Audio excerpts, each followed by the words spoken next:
How important has the podcast been to the business since over Incredible. this run? Has it? Yeah. Have you got any sort of figures? What difference has the podcast made to our business? One of the practical examples I would give, I was approached by a global multinational corporate, called by a guy who didn't really know Treasury, didn't really know us, but he called me from America and he said, "You're the Treasury recruitment guys, right?" And I was like, "Yeah." He said, "I've listened to your podcast." Great, fantastic. I hope you enjoyed it.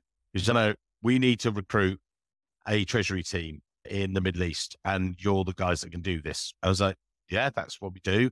And next thing I know, we're into a contract that gave us during lockdown and became a global multinational client for the company, continues to be a client company. That came directly as a result of the podcast. And I've had a similar series of experiences on a personal level.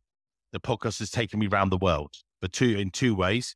Firstly, I was approached in the Nordics. There was a Nordic company who were running lots of conferences, and they heard some of my sessions that I'd done with some treasurers in Finland and Norway. And they said, "These guys, could you actually come along and speak at our conference and interview some of these guys live on stage?" So yeah, they flew me out there. Amazing. Got that through the podcast. And then I've also, at a later stage, I enjoyed talking to treasurers so much. I thought, why can't we convert this? We made this into a live event. So we do Treasury Career Corner Live. We do it twice a year in the UK, but I've also done it in the US. I've done it in Luxembourg, done it across Europe.